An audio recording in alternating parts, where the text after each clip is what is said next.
about being together, and it's erasing class. And then at the same time, they're actually, I mean, right now more openly than ever, it's becoming open. They're openly working. I mean, the governments are answering and serving corporate power and capital, not people.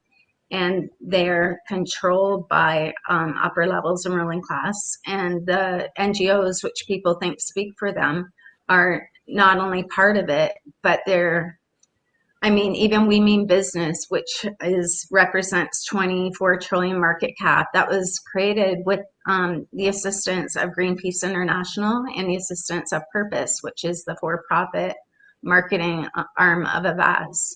So they're very much all intertwined. I mean, you have Greenpeace International and the executive director. You know, they're all right in working with the World Economic Forum, which is partnered with the United Nations. So you have this huge consolidation of power. And the nonprofit industrial complex is a very key element of that, because they're the ones that the people trust, and they've brought them right into the fold. Okay, so they're like right into the fold now. Yeah, for sure. Um, looks like I might have gotten the Facebook stream going as well. So yay. Okay. So the reason why I wanted to do this particular show today was because Corey, you had made a post the other day about this share verified and kind of the propaganda campaign. It seems like there's a lot of different organizations involved with this. And so do you want to just give a quick overview of you know what was this post all about? And maybe I have all the images up. I went ahead and what was funny is I'm like, oh, I want to do a show about this, and then I'm like, let me grab the images that Corey posted on the Facebook post. So I figured, oh, this will just, you know, there'll be like a handful of images. I start going through them. There's almost 100 images. So one thing about you, Corey, that I appreciate, but is also a little bit overwhelming, which is how thorough you are with your research. I'm a bit meticulous.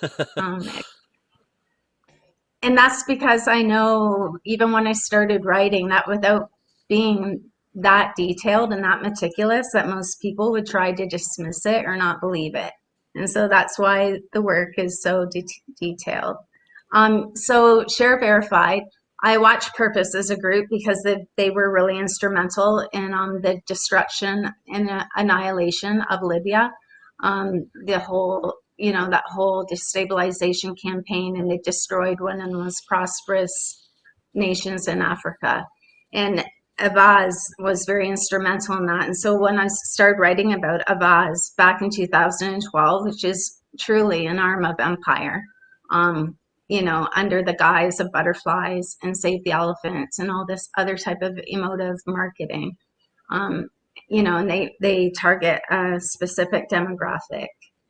So anyway, I've had my eye, one of the co-founders of Avaz, actually more than one, I think three of the co-founders co-founded Purpose, which is this for-profit marketing agency, and they work for United Nations, Nike, Bill Gates. I mean, Avaz has worked with Bill Gates even before Avaz was created in 2007. They were writing papers for the Gates Foundation. And so this sprung up this year, Share Verified. They work with partners all over the world. It's funded by IKEA, Luminate, which is Skull Foundation. So UN, Purpose working together to sort of control the narrative around COVID-19 and the vaccine. They're really, really heavily promoting this vaccine. And so I've been following that. And so I found that paper buried within an email, and I went through the paper. What's really interesting too, I mean, you know, this whole idea that they care about your health, that they care about our health. I mean, these are people that help slaughter hundreds of thousands of people, you know, with no qualms, right? And then they went to Syria and tried to do the same thing, right? And Syria has actually succeeded, you know, to maintain their sovereignty and keep the empire at bay. I mean, it's amazing what the Syrian army has done.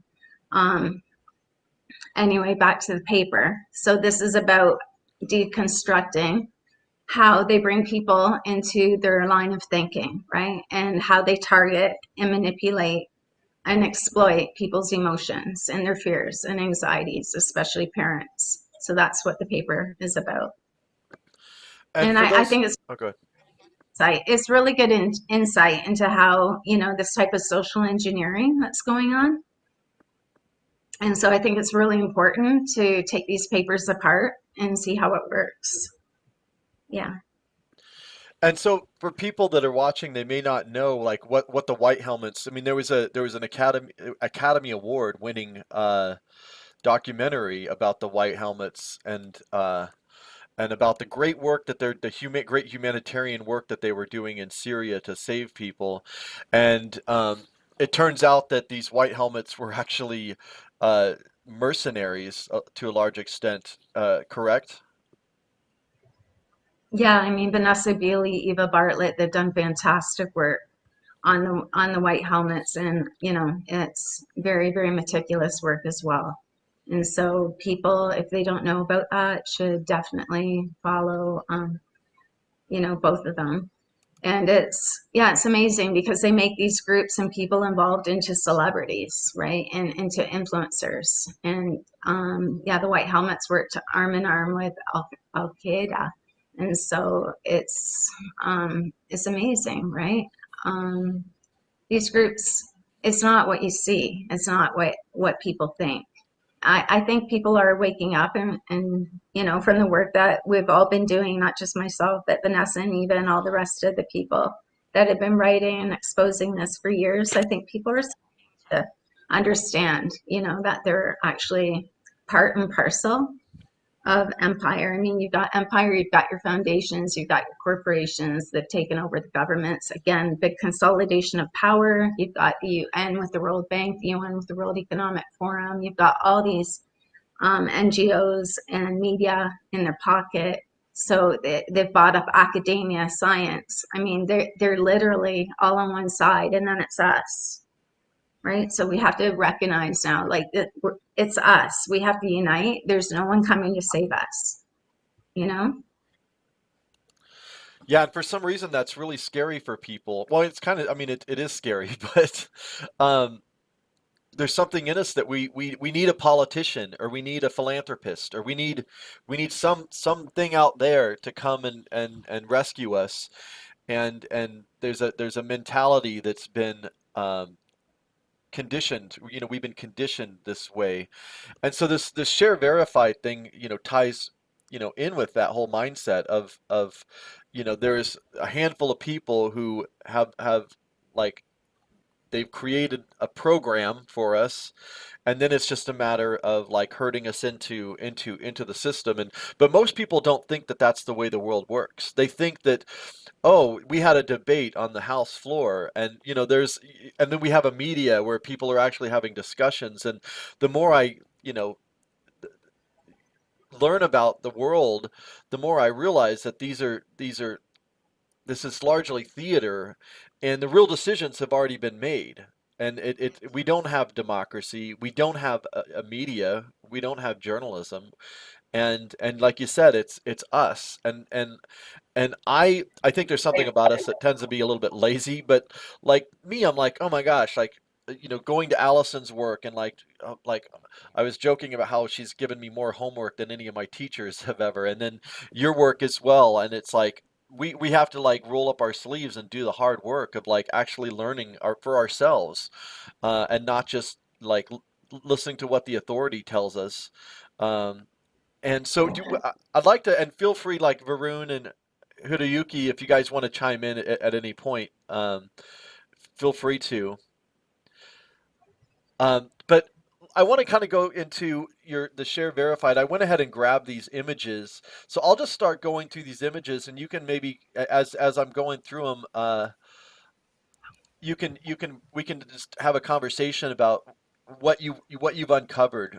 Uh, This one, for instance, Paul, it's the name of the woman the health person in Canada, Teresa Tams. Yeah, so, and what is she, the health minister?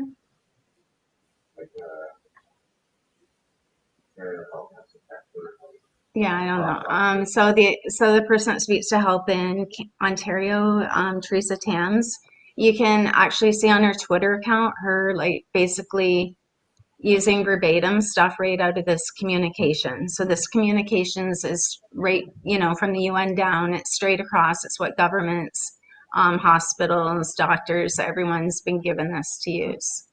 Okay, so So share verified. You United Nations and Avazz purpose. And this is again, IKEA is involved. Luminate. It says it's the biggest partnership they've ever had in the world. That's how they describe it. I might even have it in one of these notes here. And then they work with a thing called the Halo Project, which is TikTok and Facebook. So yeah, you've got everyone involved right across the board, trying to control what you think and how you feel, and basically make sure that you stay scared. Right? Fear is very, very important in all of this. Misinformation spreads faster when you're upset. So spreads kind of implies like it's a virus. Ideas are a virus. Yeah, so there you've got Avaz. Here we've got WWF, which is they work with the World Economic Forum. They're responsible for all kinds of human rights abuses on tribal, indigenous peoples, rapes, murders, torture. They're actually right now trying to fend off um, Survival International and our group, a little campaign we did, No Deal for Nature. I think we've been really successful in working with people in Africa as well, actually sharing what WWF does, which is basically steal land from other countries and put them in the hands of billionaires and the global north, basically. Well, So and also I too think it's important to see this thing in the context of history, that what was done to indigenous people and what has been done to indigenous people all over the world is it's not past. It's not just history. I mean, that same mentality appears to still be just as present within the minds of a lot of these people, in spite of all the nice language that they use about build back better or whatever. So yeah, so per there you have working with partners all over the world. That's, yeah, right at the bottom there, working with the UN partners all over the world, right? Again, the UN, you have to think in context. That's World Economic Forum. They partnered with them officially last June. And World Economic Forum oversees all the sustainable development goals, which I mean that's again marketed as very holistic, but what that actually is almost it's mostly emerging markets, right? So that's all about money, growth. Basically, the whole global economic capitalist system was about to collapse, and so this whole Great Reset is about emerging markets and going to countries, especially Africa and South Asia, particularly India, to set up the new markets, right, and expand capitalism in those countries. So this is Jeremy Hyman's, the co-founder, and let me just read what that says. So this is about new power. So new power is basically harnessing the energy of movements. For instance, he was in the climate strikes with Greta Thunberg and the Black Lives Matter. So it's about assisting in creating the hype around these movements, giving them media access, creating lots of hype, and then learning as a corporate power, a corporate entity, how to harness that power to get in what he calls it, harness the power to get what you want. Okay, so his books have been read by they're on the shelves of everyone, like Richard Branson. Any kind of capitalist has his book, right? So he's very much, this is business, right? And this is how to get people to do what you want. So that's new power. he looks kind of smug.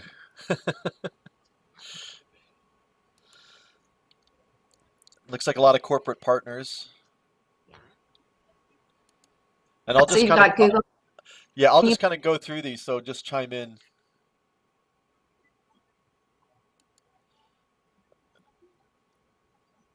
yeah, like here, you can maybe read these, Jason, in Yeah. here. What?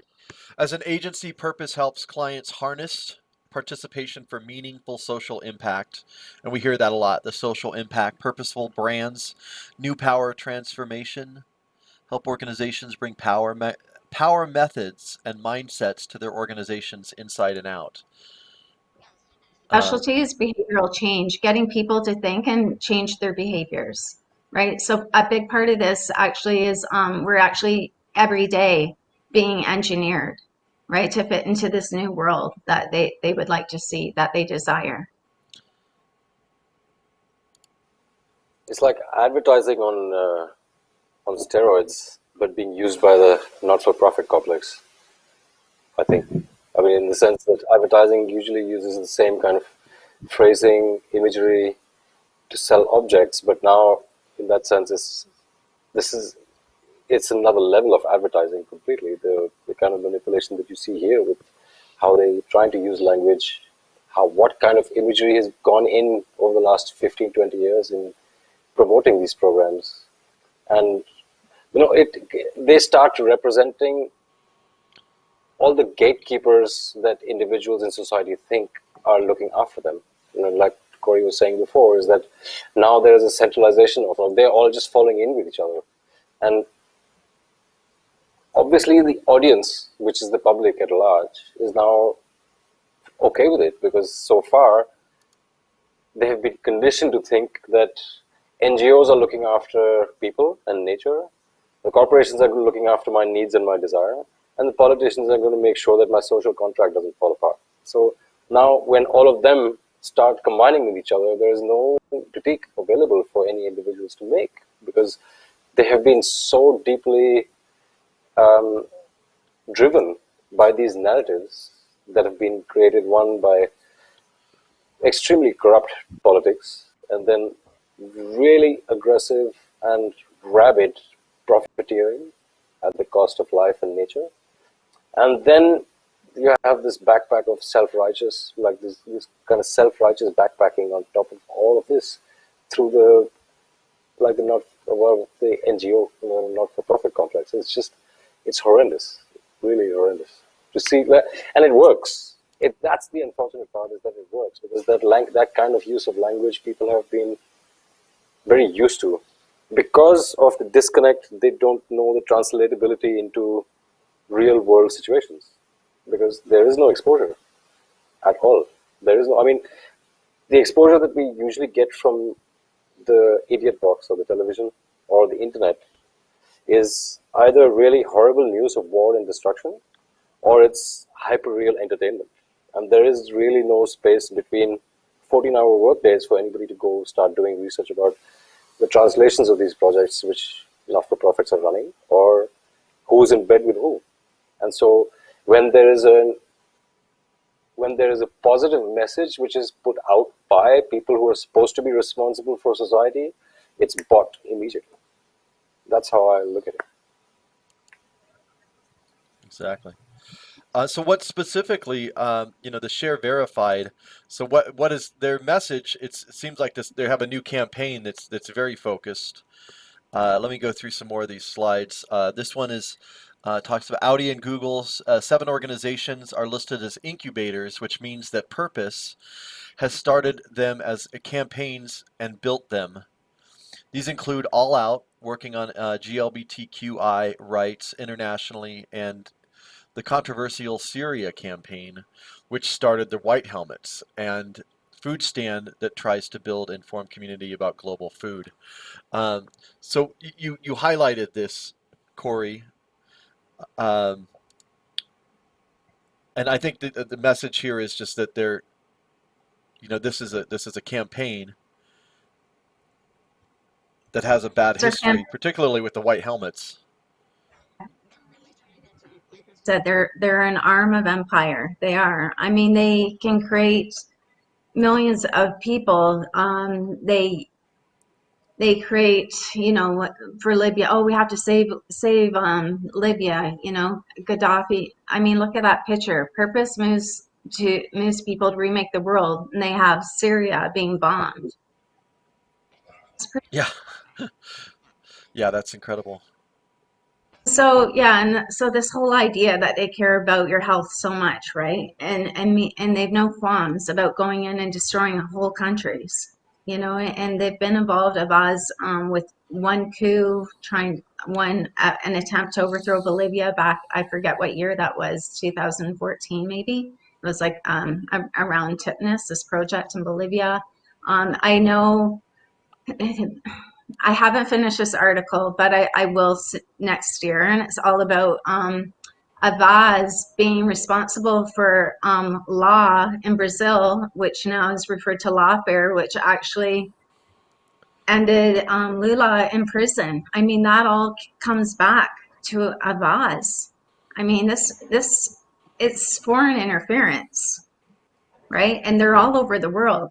I mean, imagine if our countries were full of NGOs from Russia, Iran, China, they would never tolerate it. And for some reason, and this is a colonial mindset, we see no issue with these NGOs being all over the world in Africa. Why is any NGO or our governments involved in anything in sovereign states, right? And then the whole idea going forward of this whole green technological world, which is very, very destructive, all that furthers imperialism, that furthers wars, it furthers destabilizations and occupations. So this is Concordia Summit. They're involved all over. They're involved in everything right across the board. All What these is very, what is very what is Concordia? That's they're the New Power nonprofit. I did write about this a few years ago, but I don't want to speak to it right now because I'm not going to get it right. But I do go over Concordia in one of my articles. I've written a lot about Avaz and purpose. So there's a lot of information on it. I don't want to say anything that's not right. No, I'll give you the link to the article that talks about Concordia, Jason, and people can read it. Okay, Just so yeah, I don't. we can post it on the video as well. But They're so really going into Latin America. Purpose is setting up groups, and even Colombia. They've set up one of the Fourth Industrial Revolution centers for. Sorry, I need more coffee. They set up one of the centers for the Fourth Industrial Revolution in Colombia. There's one in Singapore. I forget where they all are, but they've really seized Latin America, especially Colombia. Purpose under different names, incubators that they've created. so the connection to this with public health, people look at these officials and these nonprofits as being concerned about health. So how does all this tie in with public health and what's going on right now? Is it purpose? Purpose is very, very important for everyone to get this vaccine. Like here, they're using Hello Kitty, right? They use Hello Kitty now to reach the children. Let's see, oh yeah, Sao Paulo, subways, cartoons. I'm not sure if you've passed it already. They're actually using musical artists, principles for building trust. They want people to take this vaccine. It's very, very important. I've never seen such a push in my entire life for a whole global populace to take a vaccine for something that the WHO have said from the beginning most people have mild to no symptoms from. And so they want to vaccinate an entire populace with a vaccine that's never been tested on humans. I shared the other day right from the Pfizer paper. There's no, I don't want to get it wrong. Basically, there's no guarantees that it can't make about fertility, right? They don't know anything how it will impact breast milk. It's very, very dangerous. And so the whole idea that this is for your health, when there's these are the very institutions and people that have poisoned our water, poisoned our planet, poisoned our bodies, poisoned our children. And so very, very interesting why they need everyone to take this vaccine. I mean, a part of that is it's a way, it's the beginning of, the whole digital identification, certificates, the fusion of humans with machine, just bringing in that whole biotech. Biotech is an emerging market, right? So, and then the whole messenger RNA is a huge part of biotech. So this is like an experiment on a whole population. That's what I would say. So you found this it's like a handbook, right? Like it's a handbook on like how to push the narrative.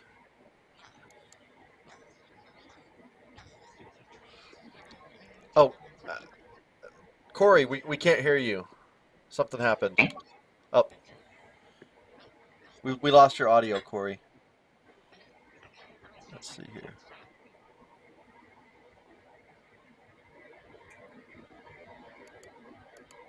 Okay. Now, can you hear me? Oh, there you are. You're back. All right. Yep.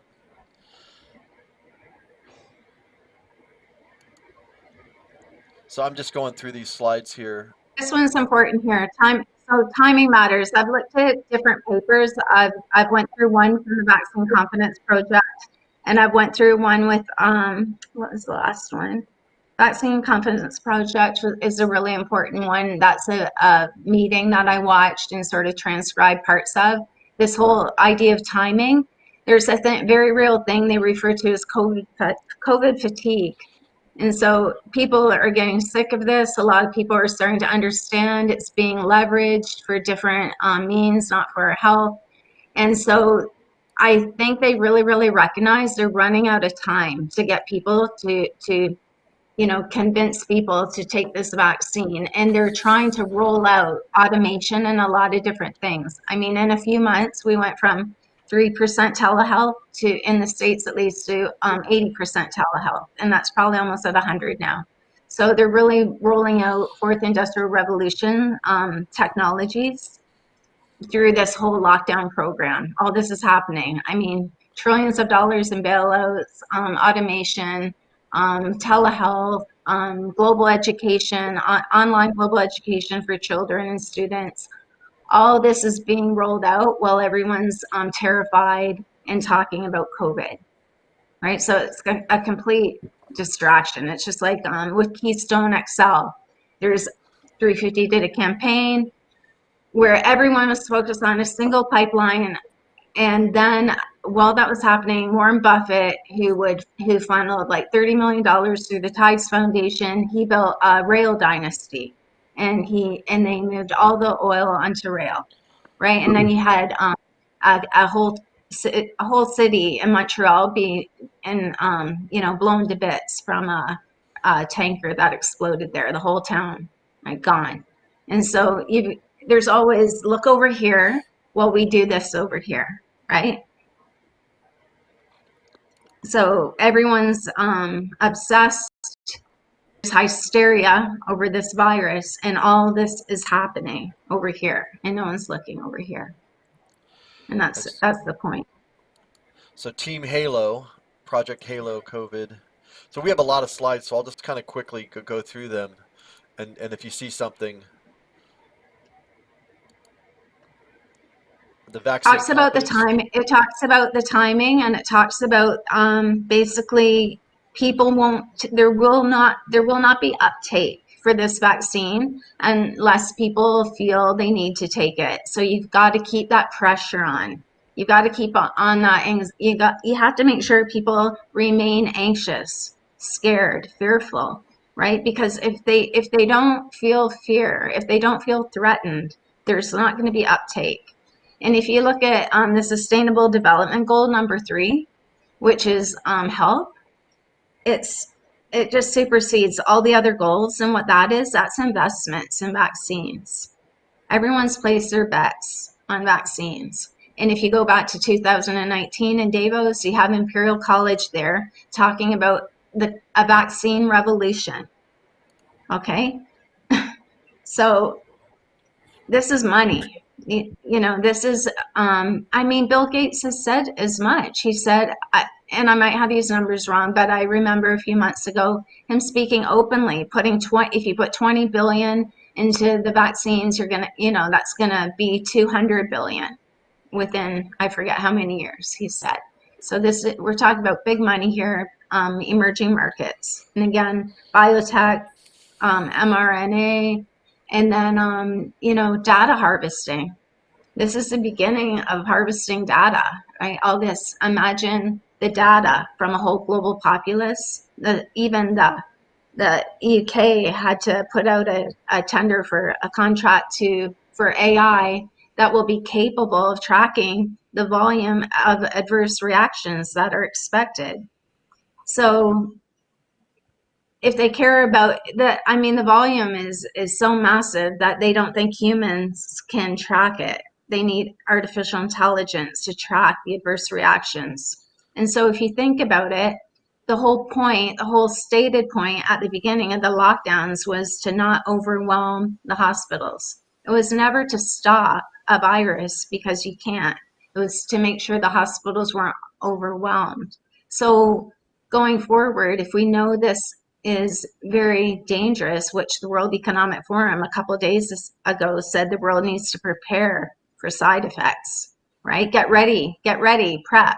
We need to prepare for side effects. Well, can't that overwhelm all of our hospitals and health services and healthcare workers? But I guess it's okay to be overwhelmed. You can't overwhelm with a virus, but you can overwhelm with severe health effects because for our health. You know what I mean? It doesn't make any sense at all. Yeah, I mean, a lot of this doesn't make sense, and the question that I have is, what will it take to get people to at least question even a little bit? It seems like there's just, I thought at the beginning, okay, I give it some time. I'm like, once over a while, like eventually people are going to start to have some questions, but it seems like this far into it, it's almost as if it's just the same thing if we just started. Like it's like people are still the deer in the headlights sort of situation. Um, I would love to like ask Hiroyuki. You've written some articles, and I would love to hear your thoughts on kind of why do you think it is that people are so resistant to being critical of all of this or any of it? Well, I think, Hiroyuki, talk about yes. in the cage, like What? about the contraction of the cage. Do you Well, remember? right. I mean, well, you're talking about the basic structure we are um, uh, forced to be in. I think people. I mean, we need to understand that the fact that um, the way capitalism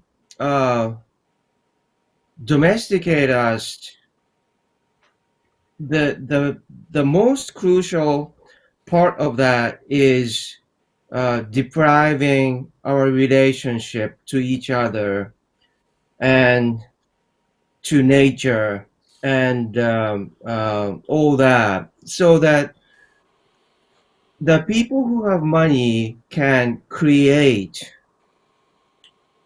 stories and how things are. Basically, what the problems are, what the solutions are, and that's the basis of restructuring by um, changing our labor into money, which can be exchanged into other things. So when that happens, we don't have relationship to, like, for example, let's say that you are a baker, you like to bake bread and you serve your community. People are smiling, people are being fed, it's great. uh, so you have a communication, you have a relationship with your society where you live, and that's situation in which commerce is making sense. You're part of the society, you're contributing, and people are exchanging money for what they use. But when, for example, a large corporation come into your society and try to make something for people in the other area. They don't probably live there, so they don't have the interest in protecting your society, environment, educational system, healthcare system, because they're not there, so it doesn't really matter. So when that happens, the relationship we have to our job and money and to society is different.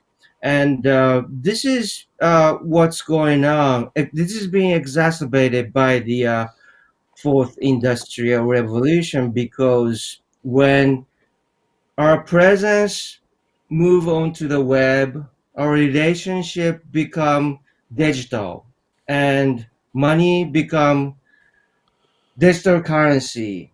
Um, the people who have money can put more conditions onto what we do.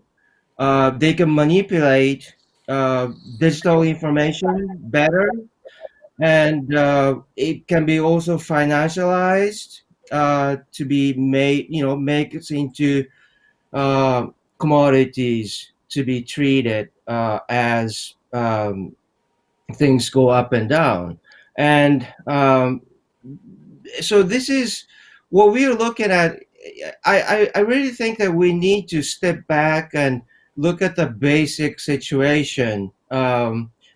Otherwise, people have hard time. For example, people may ask, why are all those organizations coming up with these narratives and solutions that are so complicated? And why would they do that? Why don't they just exploit and subjugate?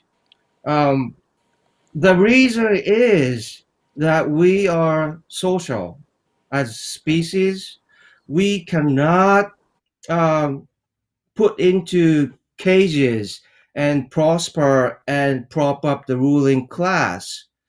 So, in order for us to be good, docile citizens that are respectful of the ruling class, helpful for their agendas, they need to make us social in a way that's profitable for them. So this is the whole process of domestication that's being imposed on us, and this is a very tough situation. It's even hard to talk about it, because talking about these things would make us being the target.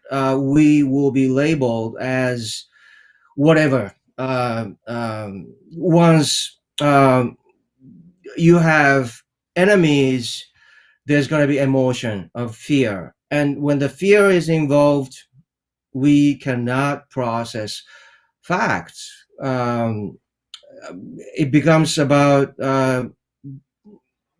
taking care of the situation instead of taking care of the facts. Facts can lead to bigger picture. Facts can explain us what's going on, but fear is just fear. It's a device to move us around no matter what the situation is. It's like um, it has to do with emotion, and so I think it comes down to um, educating each other, educating people about the history of our society being developed into this feudalistic structure governed by military power and financial power, and having conversation about those things from the perspective of changing it, dismantling it into social structure that's more harmonious. And this has been done for a long, long time by Marxists of many kinds.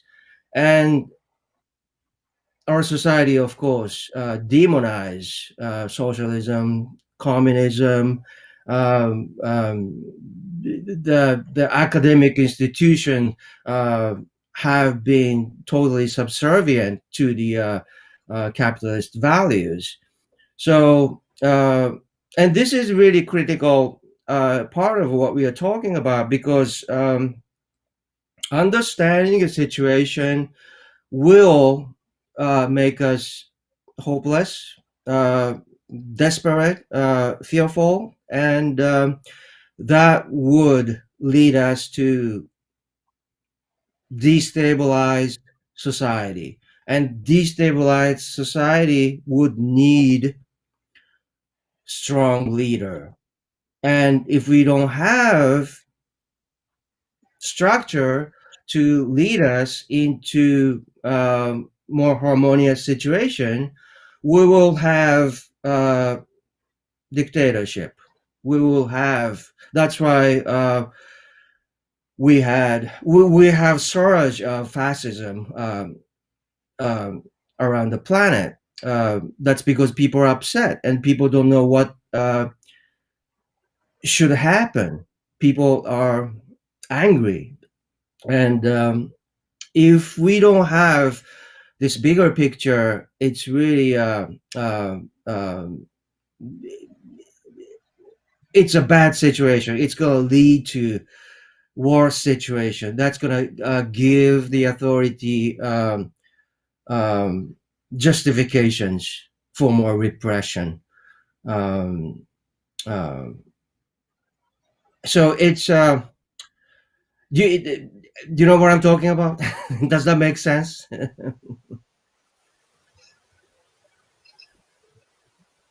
Can't hear uh, you. yeah, I can't hear you. I was eating an orange, so I muted myself so you didn't listen to me. No, there's a lot of things within what you were saying. I mean, one of them has to do with um, power and how power uses different different emotions in order to serve itself. And but one thing I thought about when you what you were talking about, which is money. You know, this whole a lot of this is just driven by money. We treat money as if it's a natural thing. And there's there was a great uh, like little paragraph in a book by David Graeber. If you guys are you guys familiar with David Graeber? He passed away this year actually.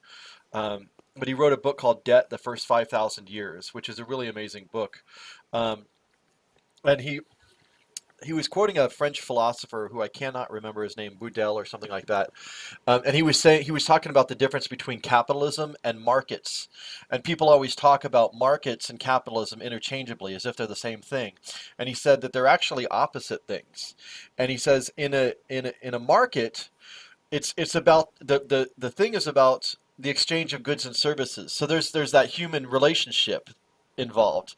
Uh, I have, if someone's growing apples and they use money as a mere intermediary, but the real point of it is the exchange of the goods and services. So there's like a life there. There's something natural that's happening right there. Needs are being met, and capitalism is actually uses money to get more money. So the way he explained it was in a market. The purpose of a market, if you go to the market, is to exchange goods and services, and you use money as a medium of exchange. So the equation that he wrote out was C, which is commodity, M, which is money, to C. So it's CMC. But he says in capitalism, that relationship is actually inverted. To the capitalists, they use money and then they buy a commodity to get more money. But the bookends are the growth of money, and we treat money as if it's some natural, like it's just a natural thing. It's a way to measure what is valuable in society, and it goes completely unquestioned. And like you said, we're losing sight of the real human relationship. What actually the whole point of it. I mean, the mechanism should not be as important as what actually is accomplished, which is, how is our relationship to each other? How is our relationship to our environment, to ecology? Um, and it seems like there's a blockage there, and this I always talk about the fictional world is overtaking the real world. I mean, that was one thing that I thought about when you were talking. Varun, do you want to chime in? But there is a few things that I can refer to, like the idea of the breaking of human relationships because of the infiltration of capital.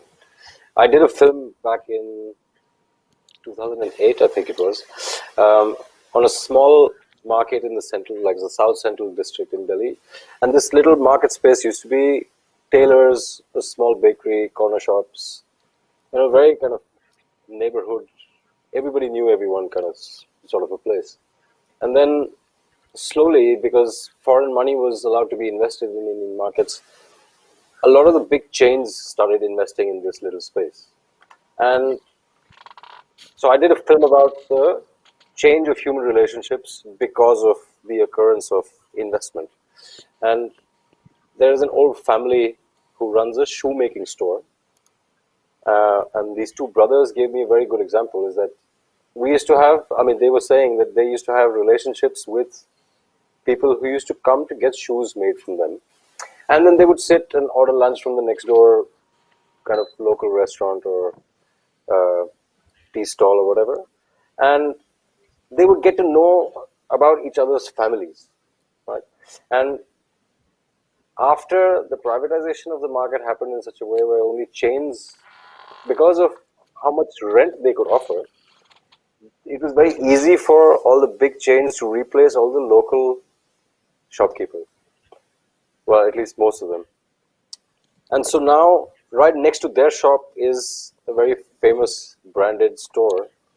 And the two brothers were saying that if you go into that store, their prime directive is to make sure that you buy something and leave.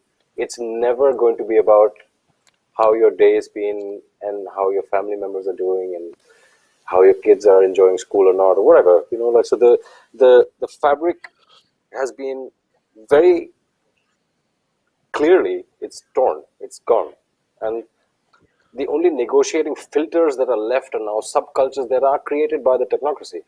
And these subcultures are, how do you relate to the market space? What are your allegiances to what kind of philosophies that are being peddled on social media, on television, etc.? Like, what kind of shows are you watching? What kind of music are you listening to? So you're already slotted in that sense, and you're in that echo chamber, and you're only talking to those kind of people, and everything else is already like you've distributed the crowd, and that kind of habit making has already occurred.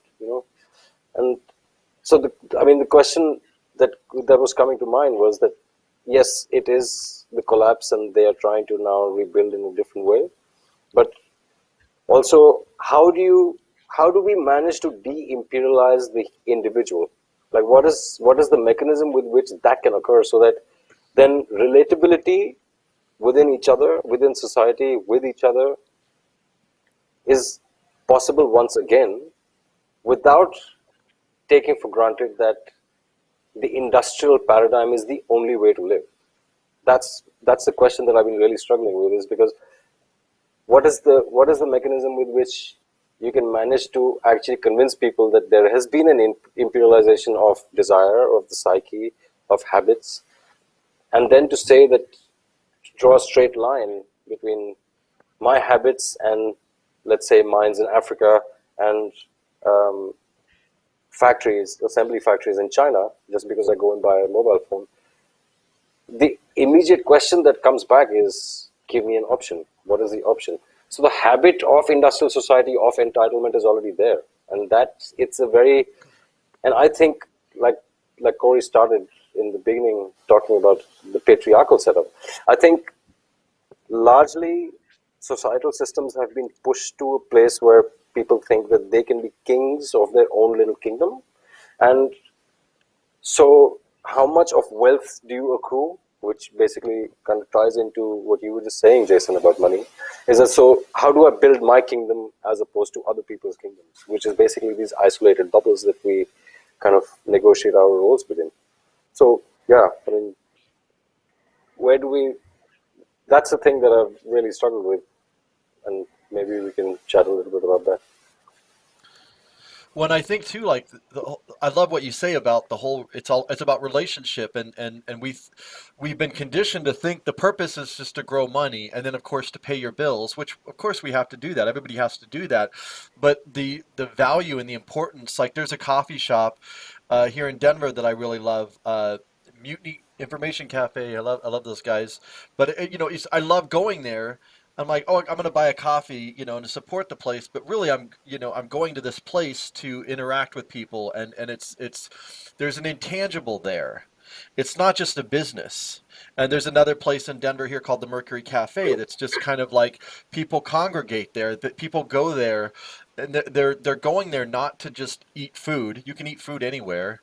There's a relationship. It's about relationships, and that the fact that we're losing that. I mean, there's a really qualitative difference between going to a local coffee shop or going to a local restaurant than going to an Applebee's or some corporate chain. There's a very huge difference in just the whole vibe and the whole interaction of people, and we're losing that, and people don't understand, like all these businesses that are closing down. The plan is not for them to come back, and another thing you mentioned to me, which I think, do you know Manish Jain? Are you familiar with Manish Jain, Varun? No, not no. But I know the He name. he yeah, he started an organization called Shikshantar in I think southern India. I can't remember exactly where they're out, but I interviewed him years ago, and he was talking about how in his village that he grew up in, it was always like custom to leave water outside of your house for people that come by. It was like, and it was a blessing on your house if someone drank your water. And he saw that practice go away because of the commodification of water. How they started selling water, and they that they quit that practice. And another thing, he went back to visit his village, and he noticed that like the wells weren't being cared for. And he said, well, why aren't you guys taking care of your wells here? And they said, well, there's no money, there's no funding for taking care of that. And he's like, funding, like this is your water, like just go do it, you get water, and it was just like, and then he also talked about how the knowledge of the elders was not no longer respected even amongst the elders. Like they would ask, you would interview an elder, like, oh, talk to my grandson, he knows all about this stuff. And he said it broke his heart because there was like this great wisdom that was being lost. And so these young people go away to college, and then they become the intermediaries between the community and these foundation, or the money that they need in order to survive. Um, Well, anyway, so I those are mean, some there's things that two I things thought that I can. about. Yeah, yeah. Yeah, there's just two. Like, there's a very good. I mean, I was on a film shoot. I was shooting for a Swedish filmmaker. We were doing a film on privatization of water, and so we ended up in Rajasthan in the desert, in a tiny village where Coca-Cola had a factory, and there were, I think, 7 tube wells which had run dry because the factory had dug too deep into the groundwater table, which they were doing illegally. And then we found out that there were, I think, between 10 and 12 liters of water are needed to produce 1 liter of Coca-Cola. So the entire village was without water. They had to walk, I think, 5 or 7 kilometers away to fetch water from another place. And the kids were being sent back to school because they hadn't bathed. Uh, and there was a couple of small shops in which there was water being sold, which is kind of, yeah, it was just that was quite devastating to see. Um, oh yeah, I lost the other thought. That was it, basically. Yeah. Yeah, so Well, we're I would just like go ahead. Yep, to sorry. add to what Jason was saying about the knowledge of elder being lost. I think uh, that's an important thing to notice, because that I think that's happening to any of the institution. that are influenced by capital, and that's basically all the institutions. When we have influence of large corporations and associated ruling class institutions, um, the facts and the accumulated knowledge in the field are destroyed, are being chipped away to serve the capitalist establishment. And this is really a tricky situation because activists, journalists, politicians would be mobilized to attack those institutions that are being affected. And that becomes the momentum to destroy and manipulate people as well. So, in a way, we are when our relationship are being deprived, we're also deprived of the accumulated knowledge and accumulated collective um, understanding of a society. Those are replaced by capitalist agendas. So it's really structural and it's a constant um, um, dynamics, and it affects all of us. So it's invisible gravity we're all being subjected to, and it really has a significant consequence. It all add up to perpetuate this feudalistic uh, uh, way. Like, I mean, in the sense that the paper that Cory has written in, it's the appropriation of trust that, well, for lack of a better word, empire is now gearing up to do completely.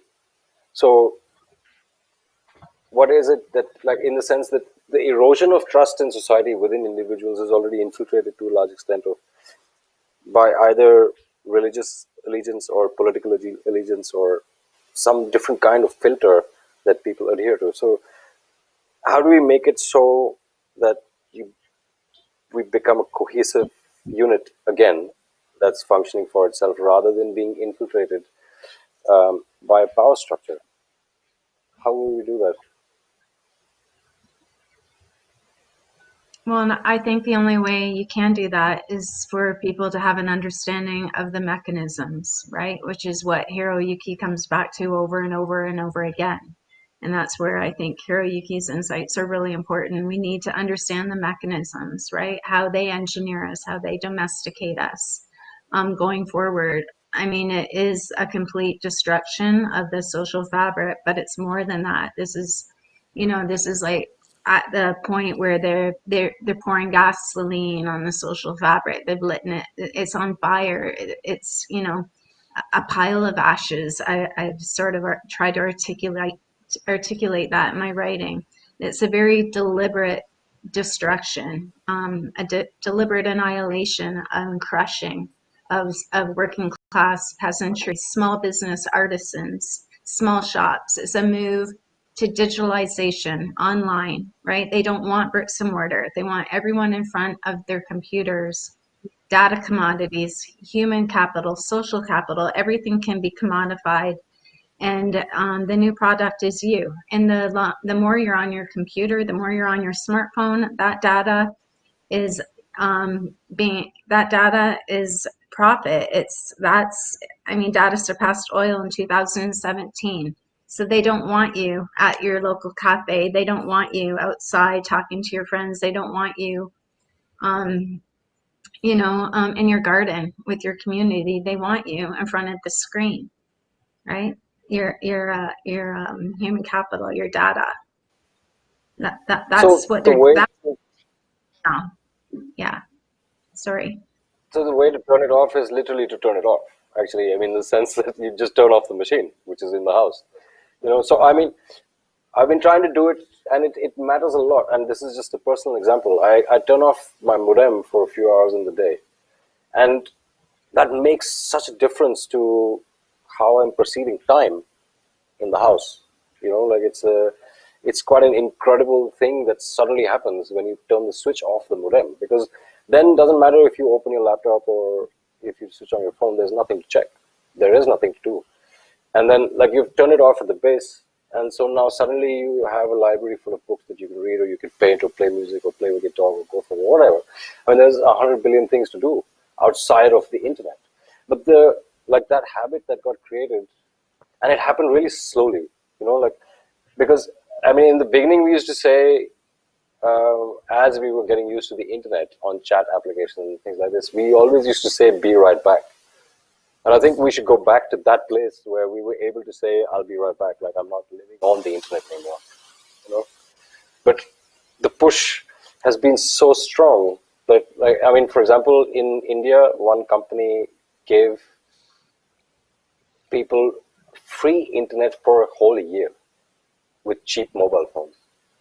So now that habit is so deep set that you walk down the street, there are drivers or guards for houses. Everybody is perpetually just staring into a small screen. And so, so I try and talk to them saying, read a book. I gave them a book, or like, I don't know, you guys do some social events together, whatever. You're just hanging out, looking at your phones, sitting right next to each other. But it's a very difficult thing to do, I think. But I mean, on the other hand, there's also like aspirational culture attached to this, right? So I think it is also a responsibility of people like us, or me at least, to say that a change in my life has to then kind of reflect at least in one level of society in some way or the other. Because in places like India, I think there is a lot of hope to be able to come to places like Delhi and emulate that life, right? So then the responsibility suddenly is with what is termed as the upper middle class to kind of shut it down. And if we don't do it, then it doesn't shut down, I think. And that's an important thing that people have to, I think, at least with our peers or my peers, we have to start understanding that more, is that we are part of it and we can change it in that sense. Someone made an interesting comment on the YouTube stream. They said, I turned off my phone for 2 days, and as a consequence, I was denied access to my bank account. And I think, nowadays you still can't access your bank account, your money without your phone. But it appears that coming into the future, because even before this year and before COVID, I already had it in my mind. I was like, I need to start like putting the technology over here and like, accessing it when I need to use it, but like starting to like remove myself from that a little bit. And then all of a sudden this year happened, and it appears that it's the systems that they're setting up are going to prevent you from actually even having that option. Because if they get a digital dollar or whatever, where like I can't buy anything without this, I'm not going to be able to shop without this, that's going to be a real problem. So that choice of stepping away is it seems like it's being taken away from us, or it's going to be taken away from us. Yeah, Well, that's a real that's problem. Sorry, go ahead, Hiroyuki. well, it's okay. Yeah, you can go ahead. Well, okay. That um, that's been going on. I mean, that's a colonization. It's the power structure taking over our means of sustaining ourselves. And when that happens, what are we gonna do? Would that totally deny us to be existing because we deny their mode of uh, existence? I mean, that doesn't make any sense. We drive cars. We use public lands that are uh, uh, propped up by the authoritative structure. And so this is a situation. This is the way they domesticate us into beings that are um, relying on what they provide. And um, so again, this is a structural problem. As long as we are relying on the system that provides us with a situation that conditions us to be their uh, domesticated people, um, we always have to face this situation. And if we all stop using internet, if we stop using fossil fuel driven devices, we will terminate ourselves. So um, it's a difficult situation. We definitely have all the right to be. The, you know what I mean? But okay, so yeah, but in the sense that when you say that, okay, so I mean, it's a very harsh example to say that you don't buy anything at all from the market, from what is being provided to us, right? Like it's a good thought, because it can lead to thinking that, okay, for a week, everybody in the world just buys from the local farmer and nothing from the conglomerates. But in that sense, what we're doing is that the public itself is commanding the power of its own desire so that it can effectively change the behavior. The better example would be when the Europeans came to the States. They killed all the Indians, and they colonized, and they settled. And so what do native people do? I mean, they are now living on the colonized land. Should they leave because it's no longer theirs? It's no longer commanded by their traditional social structure. I mean, would we just let the people say, love it or leave it? No, sure. I mean, I think so it's a really, really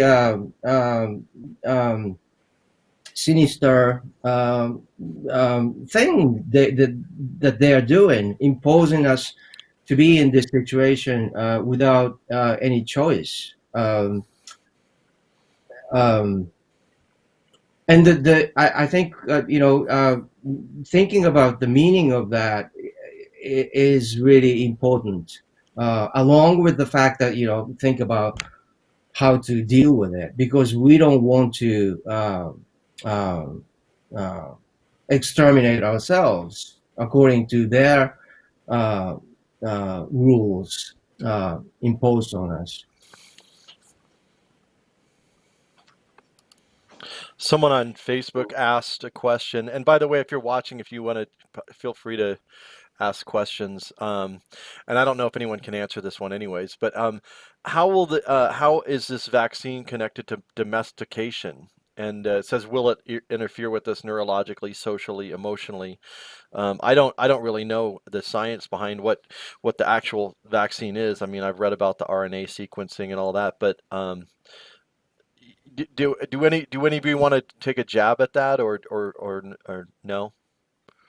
I don't know enough about it to speak to it. Like, I've begun digging into it. It's definitely connected to the whole what do you call it? the biotech markets going forward. If you look on the NASDAQ or the New York Stock Exchange, you'll see, I think on the NASDAQ, there's over 700 biotech stocks, and on the New York Stock Exchange, there's about 30. They must be the biggest ones. So just to sort of start digging into it. All I can say is that there is, I mean, immense, massive coordination and pressure to get everyone on the entire planet vaccinated with this vaccine that they've never tested on humans before. And I just wanted to add, when we were talking about the phones and our ability to, you know, withdraw in certain instances from the system, you know, the mobile is the conduit to the fourth industrial revolution at the moment, but that will change with time, because by 2030, when everything 5G turns into 6G, they foresee people wearing like more headsets on their heads, and that will replace the mobile phone. And so there's sort of a window closing, not to mention the fact so much of this, they're really depending not only on celebrity and influencers to manipulate people to basically consent and come into this new global architecture, but they're really counting on a coercion.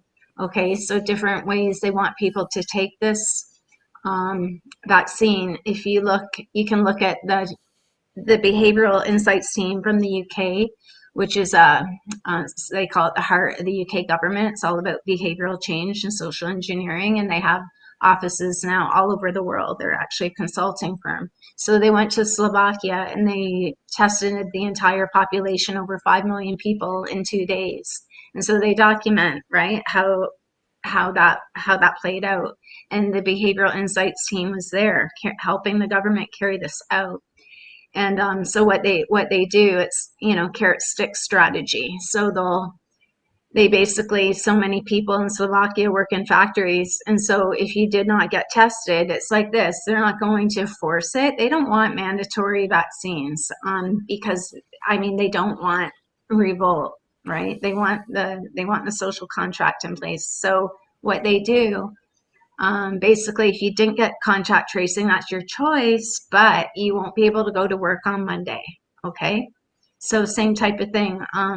Right across the board. Oh, you don't want to get the vaccine? Well, that's your choice. But, you know, Monday, your employer says you have to have the vaccine, so you won't have a job. So it's coercion, right? Do you want to feed your kids? Well, if you do, you're going to have to get this vaccine, right? And you know, now they have certificates in Slovakia. If you don't have your certificate on you, it's a $1,700 fine. They make $1,000 a month. So, you know, you've got these severe penalties imposed.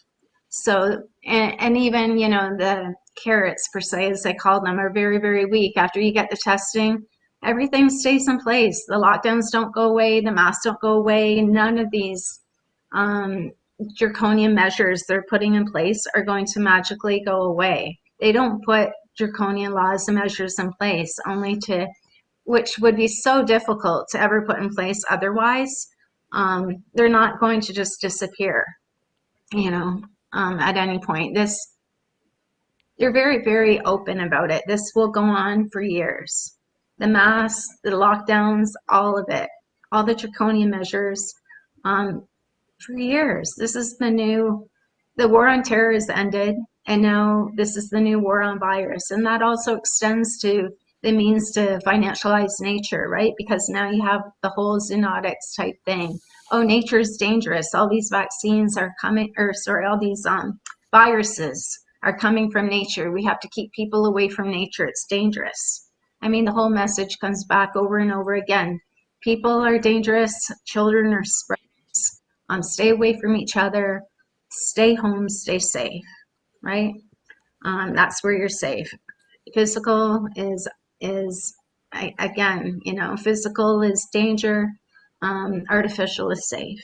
Physical is dirty. You might die, you know, you might be next in these numbers every day, you know, hammered over your head every day. Numbers, you know, 3,000 cases, 2,000 cases, like day after day, minute after minute. That could be you tomorrow. So stay home, stay safe. It's every day is a new day of engineering our behaviors in the way we live, in the way going forward into the future, the way our children will interact. Even I think this is going to do massive damage to our children if we don't stop this. And they now have a straight pathway to our children and to youth through the phone, through the mobile. So I mean, their influence is so much more powerful than ours, even as parents. Their influence and impact. They know more. They laugh. For one thing, something you said earlier about hurting people, they actually refer to that as herding cats. They call this herding cats. That's their terminology. Okay, so, and they know that they have more influence and power over our children than we do. We have to turn this around, and take back this power. Yeah, I just came across one of the images that you grabbed that I thought was interesting. It says for Black Americans, for instance, barbershops turn out to be a really good place to get health information, and having doctors train barbers to talk about it turns out to be quite effective. I mean, this is from that COVID handbook of basically propaganda handbook that they put out. Yeah, I have to say this too. I talked about it yesterday with Hiroyuki and Molly and John Stepling. Okay, so you won't. I can. I mean, I'm not really ever shocked about anything I read. I expect everything I find, but going through the Vaccine Confidence Project meeting from the believe November 6th, and it was watched by maybe 6 people. No one ever watches or reads these papers or anything, but the public, and they count on that. But they were actually talking about one of the participants, and there's only a few participants on this call from, I don't want to get wrong, it could have been a college in Maryland. Anyway, they actually have people for the vaccine uptake. They're talking about their partners that they have, barbers and stylists in the Black communities that are their influencers. And they actually have people engaging clients and talking to them about their concerns and around the vaccines. And then they actually record these conversations and then bring them back. And then they, look and figure out ways that they can change their mindsets and further manipulate, right? And gain their trust, all about trust building. So it's, this is like major racial stereotyping. It's unbelievable. It's intelligent CIA stuff here, recording customers. You go in to get your hair cut, they're taking the information back, right, to these groups that work with the Gates Foundation and that. It's mind-blowing. Very pervasive. I mean, it's like Hiroyuki talked about emotion. Scientifically, people don't think that they're moved not by facts, but by emotion, right? And so this is really targeted and really exploited. This slide's interesting. Historically, in the African American community, concerns about experimentation are founded and symbolized by the Tuskegee syphilis study. They're pointing out that people are nervous because they've done medical experimentation on whole communities, which we know that they have.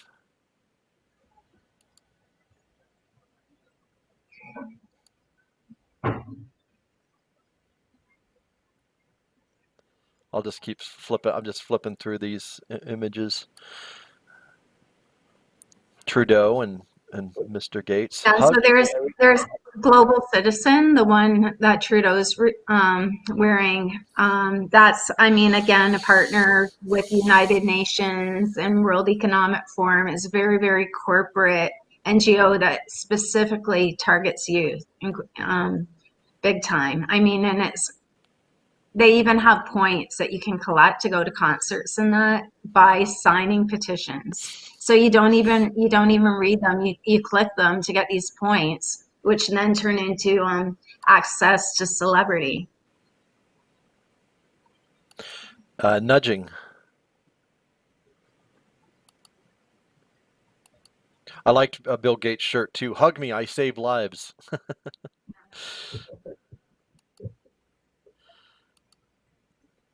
There's Hello Kitty. Just so But in all, go ahead. I was just gonna say, like in every single paper, the strongest weapon that they use against the populace is the basically bringing celebrities on board. So they talk about bringing on the royal family, right? They talk about Kim Kardashian, doctors trust, like they yeah. So the whole thing about around influencers is very very much at the top of the list, and then they're bringing talking about bats, or they call bat spots, chat. Instead of chat, what is it? Chat bots? No, what are chat bots?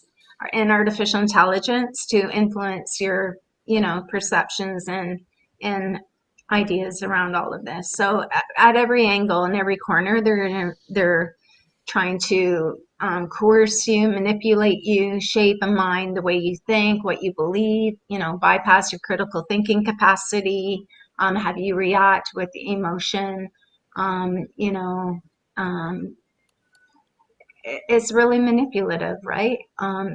There's one page in there where they actually state about the people that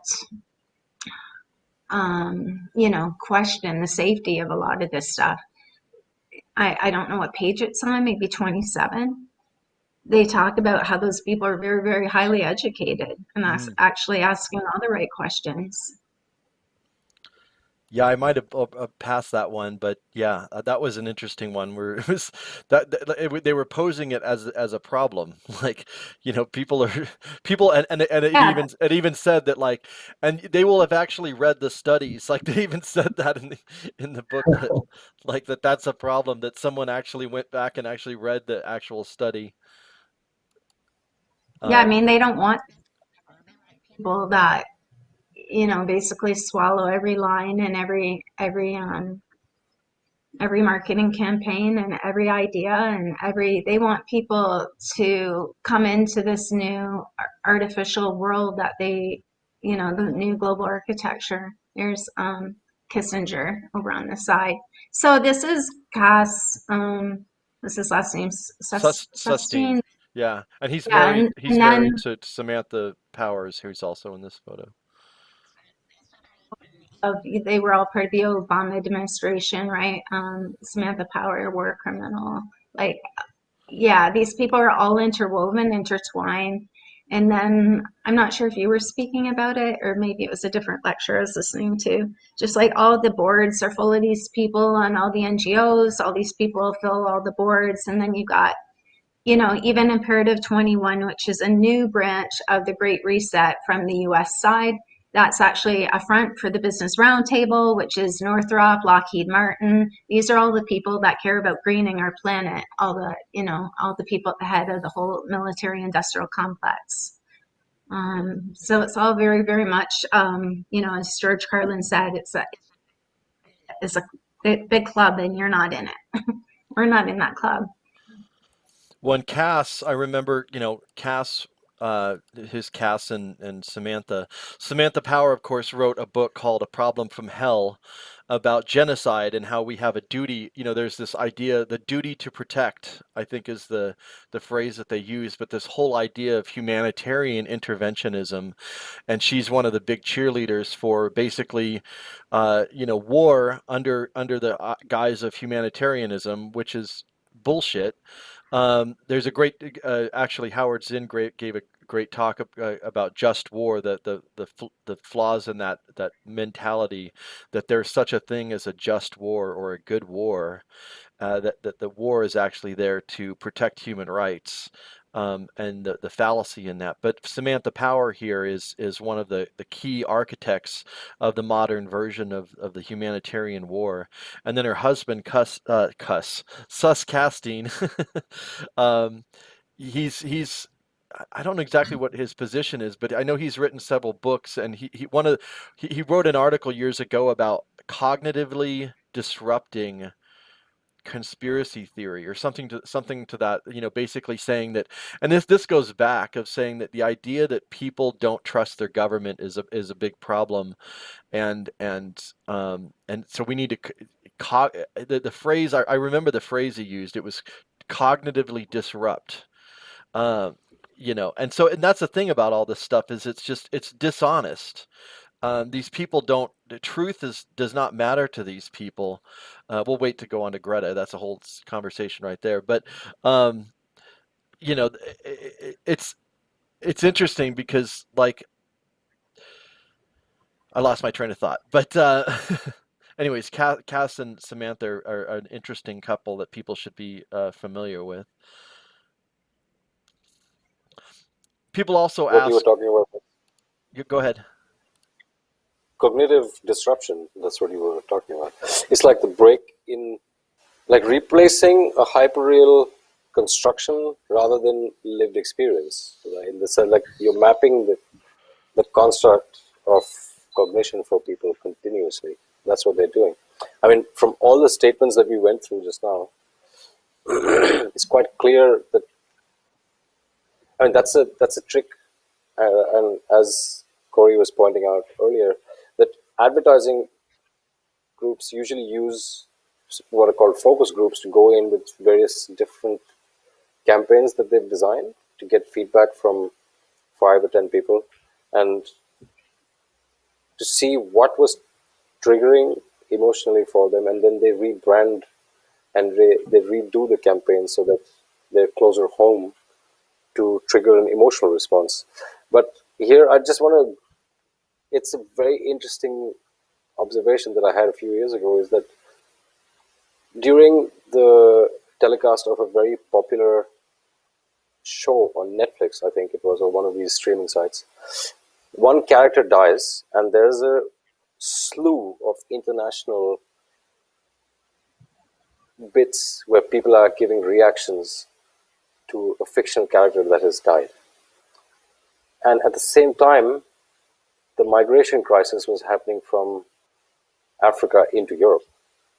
And I don't think I saw even one from the general public as a reaction video to that. That's just an observation in the sense that that's how much and how deeply in control of the public's emotions they actually are. And that's really horrifying to understand. Yeah, and because there's so many, like again, they now own, it's all been brought into the fold, the science, academia, the NGOs, they own all the media, right? So and Yep. they manufacture the movements. And so they create an artificial zeitgeist. And so things that feel like, oh, well, it must be, it's like the air you breathe, right? It becomes, well, that's the way it is. Look around. That's what I see everywhere because it's all Yeah. repetition. You hear the same narratives coming from you everywhere around you. And so that's really, really important and really powerful. It is. And it's also a way of inducing learned helplessness. This is something which comes up. I mean, I studied over the last few years. I was researching a little bit of narcissistic abuse, and a lot of people and a lot of publications are talking about how people who tend to be on the higher spectrum of narcissistic personality disorders will induce this kind of bait and switch cycle to induce a sense of learned helplessness, where then suddenly you have no idea of how to react or act in a given situation, and you're always given a direction to move into. And that's exactly what seems to be happening right now, is that from all fronts there is this continuous overwhelm, and then suddenly one authority will say, yeah, okay, you could do this or you do that, and then people just follow. So yeah. David on Facebook corrected me. It's Cass Sunstein. I was saying his name wrong. Hiroyuki. Hiroyuki. Mm-hmm. What are your thoughts on that? Well, one thing, it's a fear based, as we've been saying. So that's one thing, and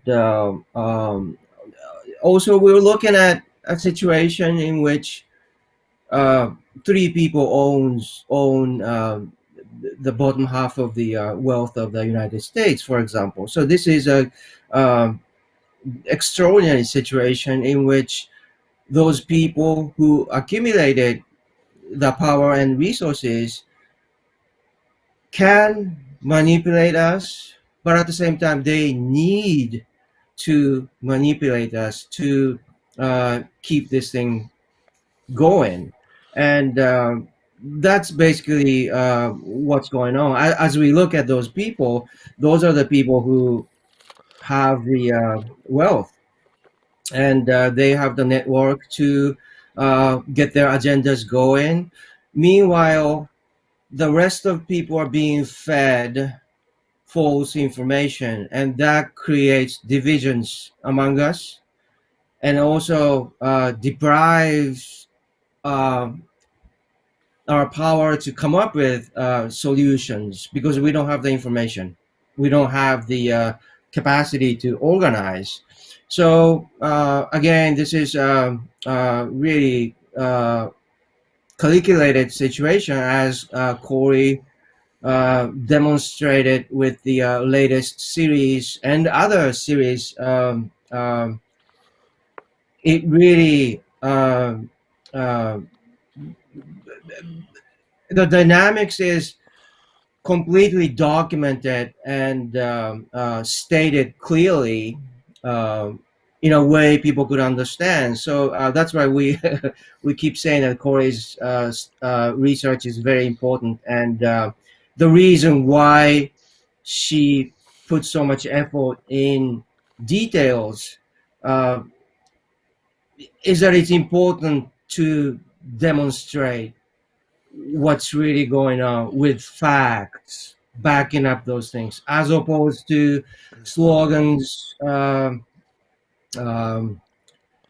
uh, slogans used by people who want to manipulate us in one way or the other. There are people who engages in commodified niche of conspiracy theory. They would sell those stories, they would sell our anger and frustration by their narratives that lead us into fascism or anti socialism, uh, anti humanistic uh, perspectives, by utilizing our emotion and commodifying among, what's going on. So it is important to understand, really understand the mechanism of deceptions and lies.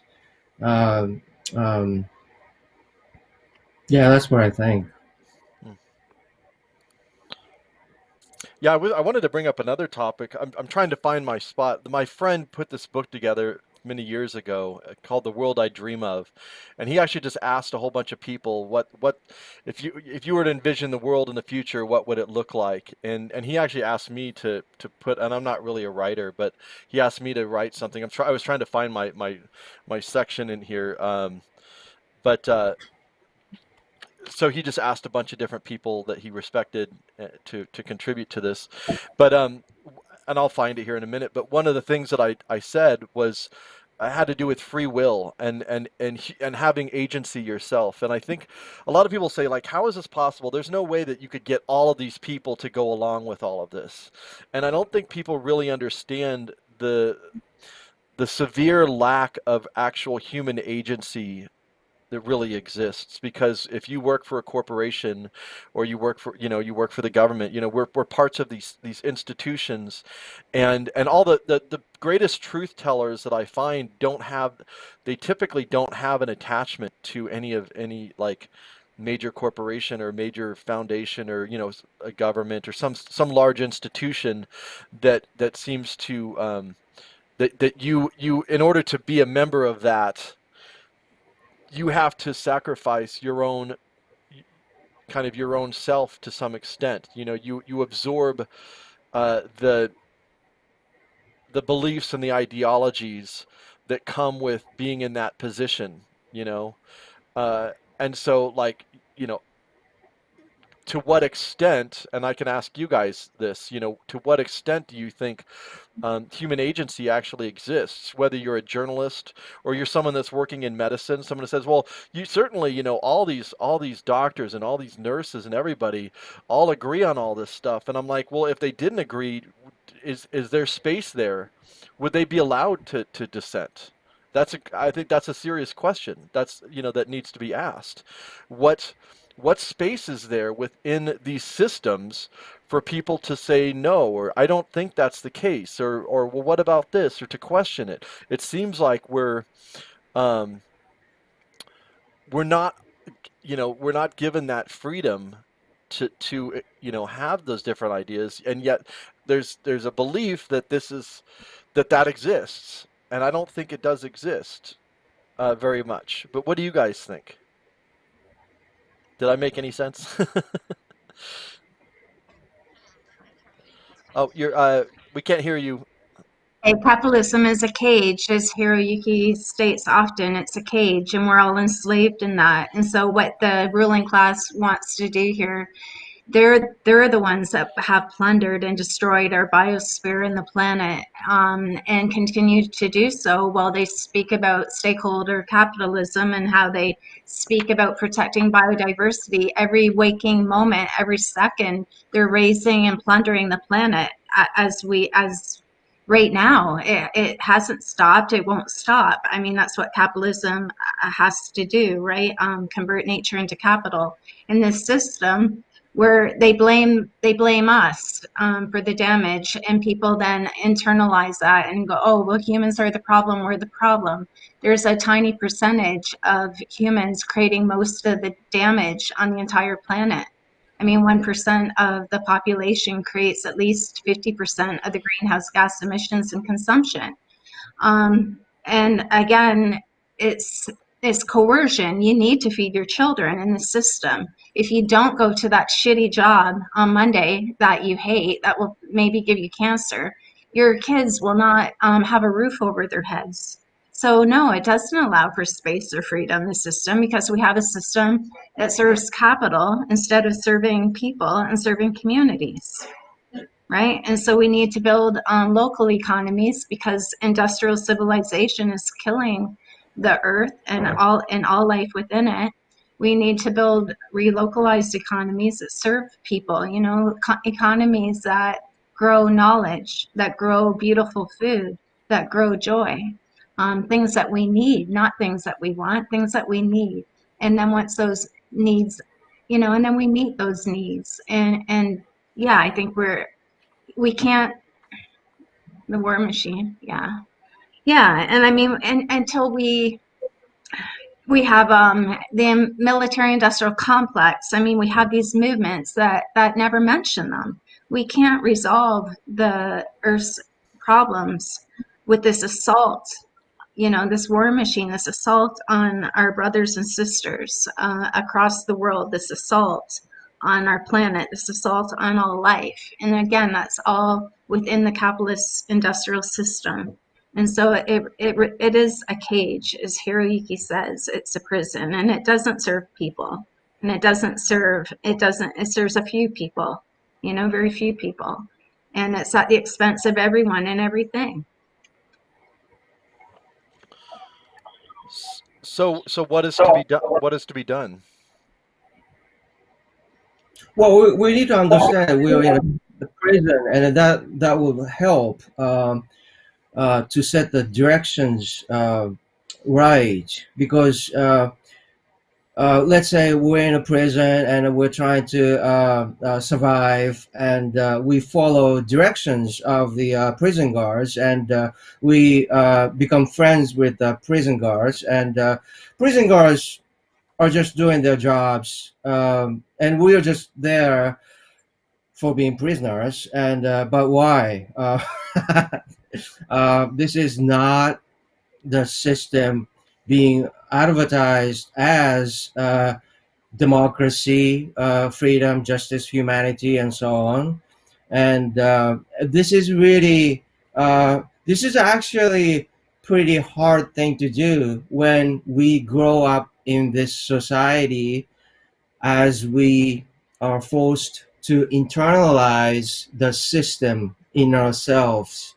Um, we grow up with education that tells us about history, that justifies, and we learn about political system that's supposed to protect us. But if you look at it carefully, it is built to hold up the structure of the ruling class. Um, so when we criticize the system, people get upset, people get emotional, because they feel like they're being attacked, because they have internalized the system in them. That's why they talk about people not wearing masks instead of talking about the system made to exploit people being sick. Um, and how we do that is, we need to understand that we are all situated in the hierarchy of capitalism. We all have different roles in it. But if we understand from our perspectives, we can perhaps weaken the system, weaken it so much that there's going to be a true momentum to overthrow it and build something that can serve all of us in harmony with the what we have around us. Um, so that's why I talk about these things, and I like to see people talking about it. And but that's my angle. But other people have different angles to approach, and um, yeah.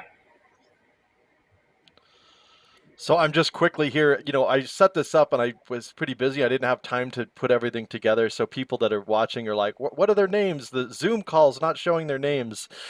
This isn't a Zoom call. Uh, but um, but yeah, so that was Hiroyuki, and Hiroyuki is an artist. For those who are watching, this is his website, and you can see some of his artwork here on his website. It's hiroyukihamada.com if you want to find out more about Hiroyuki. And so yeah, I couldn't find my part in there, but a lot of it had to do with that idea of free will, because I actually believe in people. I believe in human beings, and I think that we can figure this out if we can come together, and if we stop um, giving our agency over to these institutions, over to these, whether it's a government, a nonprofit, or a corporation or whatever. It's like these entities are not real; they're fictions, and um, we need to stop giving our agency to them. But there's a problem within. It's easy for me just to say that, but we need money to live. We need, I don't know how to get there. I know where we need to go. I just don't know how to get there. But I at least want to have the conversation happen.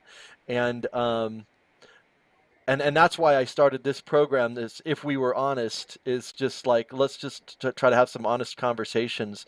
Um, Before you guys have been on for a long time, and I'm really grateful. But I want to just kind of close this up, and real quick, Cory, do you want to say anything more about the Share Verified and that campaign that you? I've written a lot on Avaz and Share Verified, and people can probably just go to The Wrong Kind of Green or The Art of Annihilation and search those articles, read them. Again, like Facebook posts and Twitter. I continue to write and research as much as I can. It's very exhausting. Um, I mean, even Whitney Webb right now suffering from major burnout. It takes an emotional, mental toll, all this type of research and information. But I don't want to leave people right now feeling helpless. One thing that people could do, or even get ready, like right now where I am, it's cold and snowing, but spring will come soon enough. And people right now who have homes, who have bits of property, property on stolen land, I will add, in Canada and the US, the United States, we can convert a lot of land that's right now not utilized or has grass on it, which is essentially not good for anything. It doesn't contribute to biodiversity at all. We can convert our communities into living forests, into food forests, and we can convert lawns into gardens and create, eco corridors. Like that's something people can do. Like I said, not everyone's lucky enough, but there's even people in apartments, there's community gardens. So that's something people can do, save their seeds and we can start growing our own food. And that's an opportunity to reconnect with nature, get outside, reconnect with our community, and introduce our children to things that are important, and matter and things that make people feel good. There's nothing more satisfying than working with your hands in the soil and working outside under the sun and with nature. And so I think, especially right now with, isolation is so destructive, everything that's happening, I think that would be something super positive. I mean, we've had these marches that have been overseen and orchestrated and financed by the Rockefeller Fund and all these same organizations behind everything going forward, who, as they called it, herded the cats to come millions of people to these marches. What if millions of people started creating these communities? Again, communities that give people joy, and fragrance and beauty, right? Beauty is something we've really lost here in our Western societies. And so we can start there, that's the starting point. I think we need a place to start, and that's something very viable. You don't need any kind of government permission. We just go out and do it, right? We take back these are our communities. We take ownership of them. We don't count on anybody else. We don't need funding. We just need, our shovels, and we go to work. Varun, do you want to? Well, I mean, these are very, very similar ideas um, to what I had in mind, except in the sense like maybe a couple of days, 3 days, 4 days, I don't know. Maybe everybody just doesn't go to the market. Just grow your own food, like Cory's saying. Like the sooner we cut off the international supply chains and the sooner we start growing our own food, the sooner all of this will disappear. Yeah. Um, One of the themes that came up on I made a Facebook post the other day. It was kind of a joke, but I don't have time to grab it. But it was I said something about with all the talk of stakeholders because there's a whole thing about stakeholder capitalism, as if they're somehow like, oh, we're going to give you some sort of power over your life again. You're a stakeholder and we care about what you think. Of course, you don't actually get to own anything and you don't really get any say anything. It's all a front. But I had this image come to mind of a stakeholder, and it was like a stake, and I thought of the vampire motif. The vampire movies, they have a stake, and they drive the stake through the heart of the vampire. So then there was like a conversation. I was like, hey, maybe we do need to become stakeholders.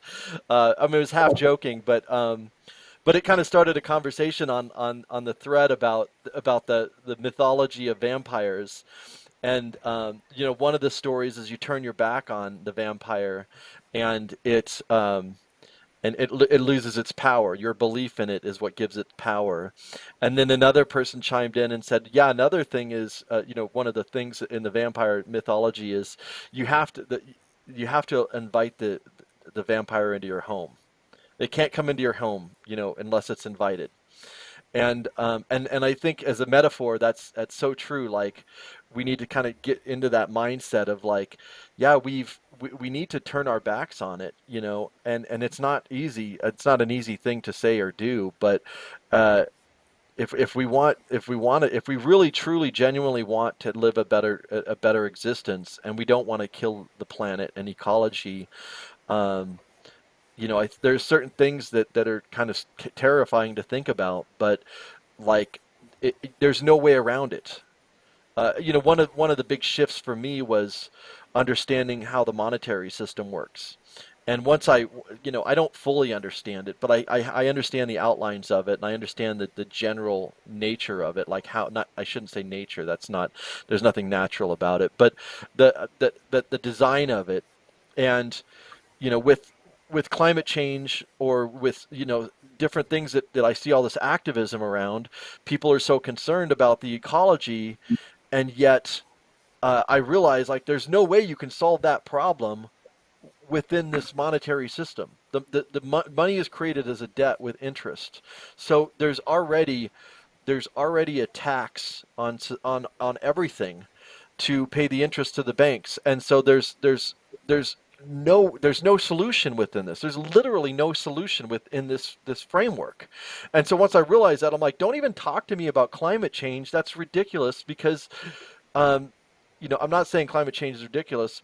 I don't know exactly, what's going on with the climate, but I know that we're doing irreparable damage to our ecology. I mean, that is very clear. And you cannot fix that within this paradigm. I can prove it. You can't do it. And so why is everybody continuing on this? Like, it seems to me almost like laughable that you're going to continue to do the activism, um, that's been presented to you.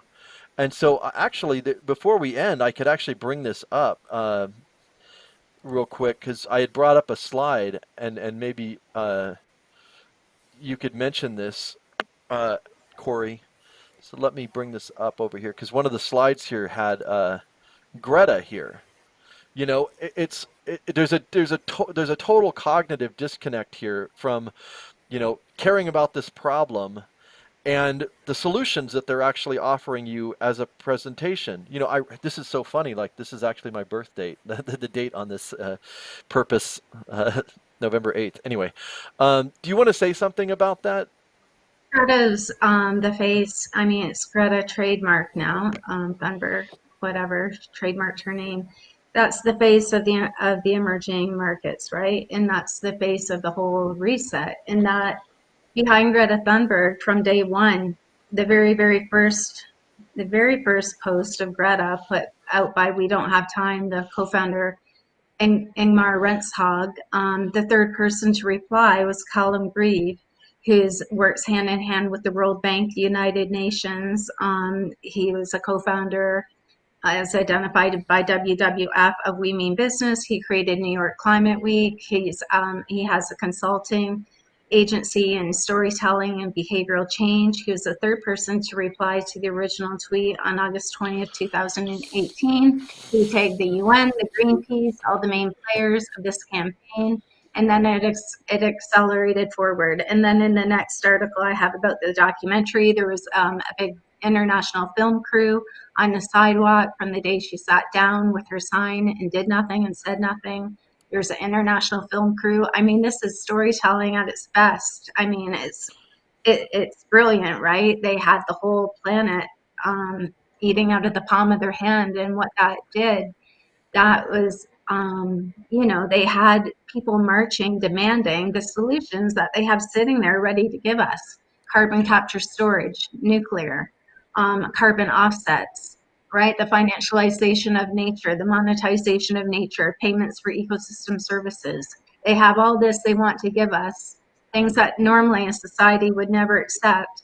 And then they spin that and they harness that power, and they have people marching, demanding for these solutions they want to give us, right? And so it's all, again, manipulation of naive, well-intentioned people, right? People want a better world. Um, That was like really gross exploitation of not only Greta Thunberg, but of all the youth across the world involved, right? Who thought they were doing something good. That became a free lobby group for green tech going forward, which is not green and which is not clean. And the whole digital economy, the whole fourth industrial revolution, and the last part of my series, it goes through that this is I call it the final assault on the living planet. Now we need so many minerals and metals that we're going now to plunder the oceans. We're going to start, it's already begun, mapping out how to mine the oceans because there's not even enough on the planet. They want to double the global infrastructure over the next 10 to 15 years. So I mean, common sense tells us that does not mitigate emissions. It does not mitigate pollution, right? That's the opposite direction we need to go, the complete opposite. And these are huge, the 5G network, all the data centers, like this is massive, massive energy consumption. And I think people are going to be stunned. It makes aviation look like nothing. And so, yeah, again, all marketing, all branding, all manipulating people's emotions, behaviors, well intentions. It's very depraved, but it works very effectively, as we've seen and continue to see.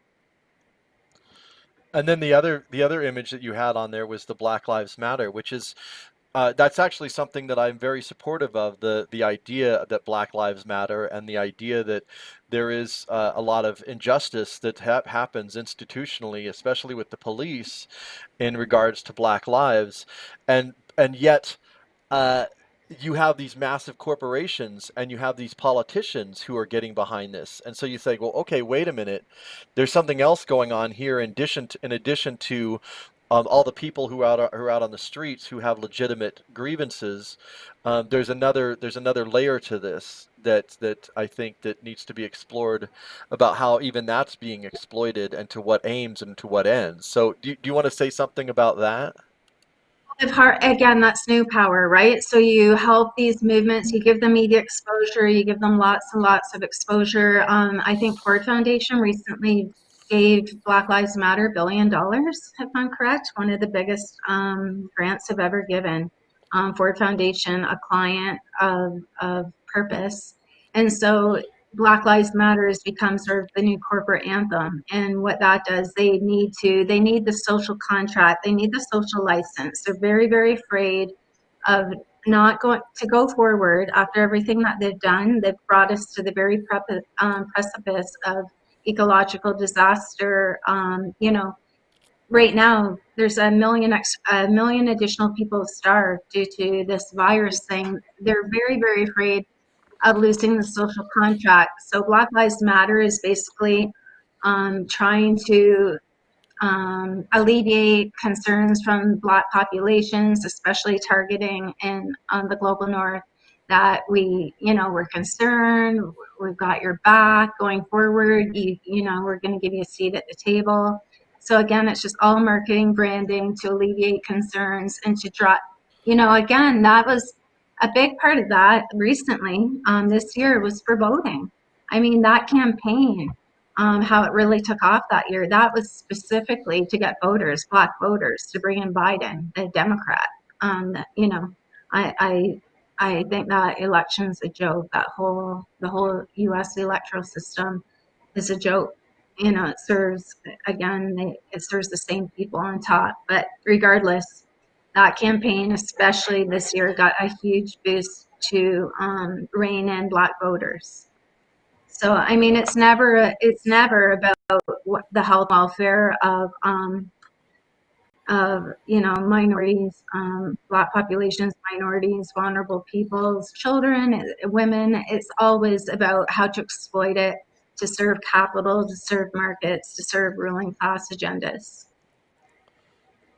Yeah, and you also, I was going to mention that you write for sometimes write for the wrong kind of, or it's wrongkindofgreen.org. And your latest article, for those who are watching, is the Great Reset: The Final Assault on the living planet, it's not a social dilemma. It's a calculated destruction of the social. And this is actually part 3. You did 3 parts in this series. I was also going to recommend that you add a link to parts 1 and 2 in this article, because I was trying to find it on the website and I couldn't. But Right here at the side, right hand side, but yeah, I'll do that. Yeah. oh, it is there. Okay, yeah. So, anyways, I want to just thank everyone for joining me today, and we'll continue having these conversations. And thank you everyone who was watching. And I didn't pay as close of attention today to the thread on the comments and everything, so I apologize about that. And I'm actually working on setting up a thing where I'll actually be able to take live call-in questions when I do the show in the future. So I'm working on that, trying to improve on this. But like, let's have more conversations, and yeah, face to face, better the better, hopefully. But right now we're using technology. I was going to mention a story that popped into my head earlier in the conversation. I showed a documentary years ago about marketing to children. And there was a segment in there where they were talking about this thing called Channel One, and Channel One was where they would give schools televisions. You know, the underfunded schools, they would provide televisions for all the schools, but they had to watch. This was back before the tablets and everything, but they had to watch like an hour of programming. They would force the kids to watch like an hour of programming. Of course, now they have tablets and new ways of inserting propaganda and marketing into education, which shouldn't have. There should be a complete firewall between those two things. But there was a video that was made by ExxonMobil or one of the oil companies. It was a market, propaganda video that they put in there, and the video was of a guy and a girl, or a man and a woman, like driving in a Jeep, uh, out in they're driving towards like the mountains or something, and they're having this conversation, and the girl's like talking about how we're really doing a lot of harm to our environment. We're really doing a lot of damage, uh, and and somehow it's the conversation of the Jeep came up. She's like, yeah, we got this Jeep that's like a gas guzzler, and then the guy looks to the girl and he goes, and he's like, yeah, you love nature, right? She's like, yeah. Well, she's like, well, this Jeep is what allows us to get to nature. And that was the idea there. Like this vehicle is what allows us to enjoy nature. Like this vehicle is bringing us to nature.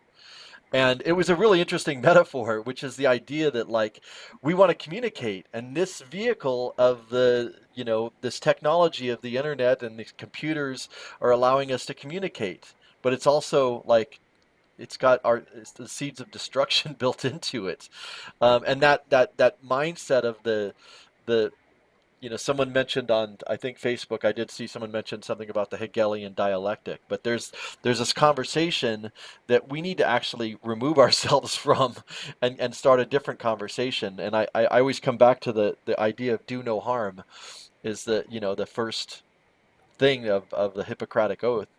And we have a system where it's like, oh, do the harm, and then we'll come in after what we can actually capitalize on fixing the harm. And that's the theory of it. But any last thoughts, you guys? I don't want to be the last person, but I'm really grateful for all of you guys to sit in this so long, and we'll do this again. So thank you all, and I'll leave um, Hiroyuki and Cory. I don't Varun. You don't have a website, so can't share that. But um, thank you all for joining me, and until next time. Thank you so much.